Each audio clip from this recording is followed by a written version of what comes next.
Hello everyone, welcome back to Inkpot. Today I'm here with a special video to help you with meter in poetry.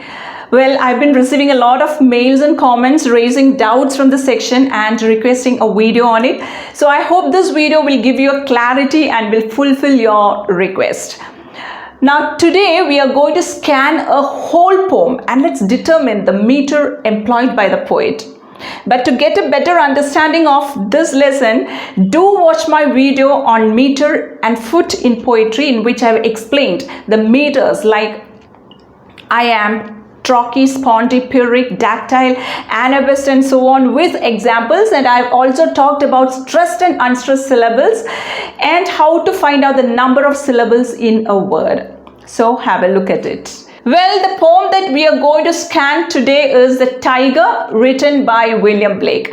Now, scanning a poem is also known as prosody. And first, let's understand the various steps involved in this process. Now, first step is to read the poem out loud, line by line. So first, you have to read at least the first few lines aloud so that it helps you to get a flow. It creates rhythm. And secondly, spot the stressed and unstressed syllables. So one advantage of reading aloud is to make it easy to spot the weak and strong syllables. So when you're reading, you need to pay attention to where the word sounds stressed and unstressed. Now, after identifying the stressed and unstressed syllables, next step is to mark these syllables using the symbols cups and wands. Now you'll get a pattern. So you have to divide it into feet. Then count the number of feet in each line, and finally the meter can be determined. So these are the various steps you have to implement while scanning a poem. Over to the poem. As you can see, the poem is written in 6 stanzas and each stanza consists of 4 lines. A 4-line stanza is called a quatrain. So you can say that The Tiger is a poem in 6 quatrains. Now let me read the poem. Tiger, tiger, burning bright in the forest of the night, what immortal hand or eye could frame thy fearful symmetry? Did you notice that beat, that tempo? Now you may not get it in your first attempt, so read it several times until you get that perfect beat. Now once you get that beat, go back to the first line and read at a slow pace. Tiger, tiger, burning bright. Now simultaneously spot the weak and strong syllables. Tiger, tiger, burning bright. So the first line begins with a stressed syllable followed by an unstressed syllable, stressed unstressed pattern, which means it is a trochee. Let's count the number of feet. Tiger, tiger, burning bright. 4 feet are there, but the final foot is incomplete, hence it is catalectic. So we can say that the first line is trochaic tetrameter catalectic. Over to the second line. In the forest of the night, again stressed unstressed pattern, which means trochee, 4 feet, tetrameter, catalectic ending. So trochaic tetrameter catalectic again. Moving on to the third line. What immortal hand or eye, again trochaic tetrameter catalectic. Now let's move on to the fourth line and read it with a stressed syllable in the beginning as in the first 3 lines. Could frame thy fearful symmetry. It sounds imperfect, isn't it? So let's read it the other way with the unstressed syllable in the beginning followed by a stressed syllable. So it is could frame thy fearful symmetry. So that makes a perfect rhythm. So this line has an unstressed syllable followed by a stressed syllable pattern, which means it is an iamb, which is the reverse of trochee. And since there are 4 feet could frame thy fearful symmetry. 4 feet are they, and there is no catalectic endings, so it is an iambic tetrameter.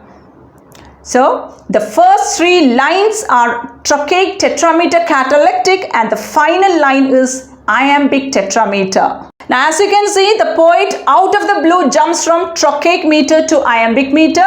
So to get that perfect flow, read it without a pause, like what immortal hand or eye could frame thy fearful symmetry. Now let's move on to the second stanza.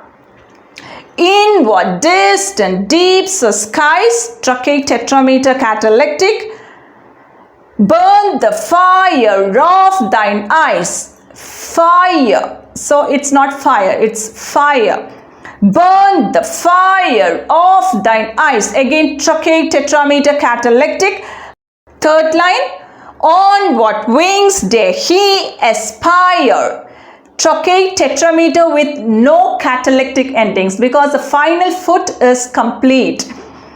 Fourth line. What the hand dare seize the fire? Again, no catalectic endings, so it is trochaic tetrameter. Now if you look at the second stanza, we have the first 2 lines trochaic tetrameter catalectic, and then 4th and 5th lines trochaic tetrameter.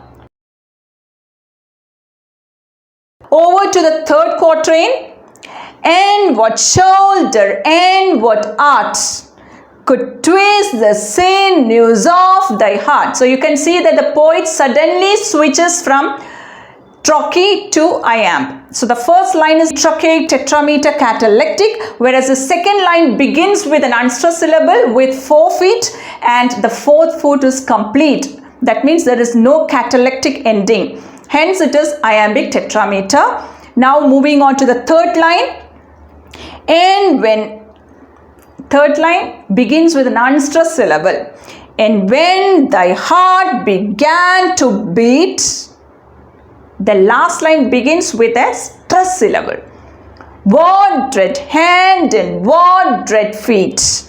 So again from iamb to trochee. So you can see that the third line is iambic tetrameter, whereas the 4th line is trochaic tetrameter catalectic. So you can see that the poet inserts a few iambic lines in between the trochaic lines. Over to the 4th quatrain. What the hammer, what the chain? In what furnace was thy brain? What the anvil, what dread grasp? Dare its deadly terrors clasp. So the 4th quatrain is trochaic tetrameter catalectic. The whole 4 lines are trochaic tetrameter catalectic lines. Over to the 5th quatrain. When the stars threw down their spears and watered heaven with their tears. That is jumping from trochaic to iambic meter. The first line is trochaic tetrameter catalectic, and the second line is iambic tetrameter. Again the third line. Did he smile his work to see? Did he who made the lamb make thee? So this line again, third line in trochaic tetrameter catalectic, and the 4th one iambic tetrameter, which means the 5th quatrain alternates between trochaic tetrameter catalectic and iambic tetrameter. Now the final stanza. Tiger, tiger, burning bright in the forest of the night, what immortal hand or eye dare frame thy fearful symmetry? The first pattern is repeated here. That is the pattern in the first stanza is followed in the final stanza as well. And as you can see, the word symmetry probably was pronounced symmetry. It rhymes with I. So in that case it will be, what immortal hand or eye dare frame thy fearful symmetry? So if you look at that way, the rhyme pattern will be A, A, B, B. So if symmetry is pronounced symmetry itself, then it will be A, A, B, C. Now, many of you have asked if a poem should strictly follow a metrical pattern or if it is mandatory for a poet to sustain a meter throughout the poem. Well, a poet has absolute power over his poem because it is his creative work. So he can do whatever suits to his purpose. It only depends on the mood. Sometimes the mood might change, so the meter might have to change. So there is no specific rule. But some poetic forms would expect a meter to be maintained throughout the poem. For example, if we take Shakespearean sonnet. So Shakespearean sonnet is written in 14 lines with iambic pentameter to be strictly followed as a metrical pattern, and there is also a strict rhyme pattern as well. So if a poet chooses to write in Shakespearean sonnet, he should strictly follow all these rules. But otherwise, he is free to write in whatever way he wants. Now let's have a look at the poem once again. We have determined the meter of each and every line of the poem, and we got to know that the poet has inserted a few iambic tetrameter, but it is obvious that the basic meter or the ruling meter of this poem is trochaic tetrameter, because the meter that is used predominantly in this poem is trochaic tetrameter. Hence, we can conclude that the poem The Tiger is written in trochaic tetrameter. And now if you look at the catalectic endings, we can see that most of the lines end with an incomplete foot. That means the final foot has missing syllables.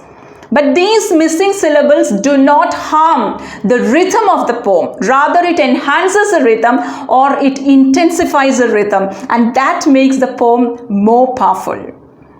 Hope you enjoyed this lesson, and do let us know what you think of this video. Thanks for watching. See you soon.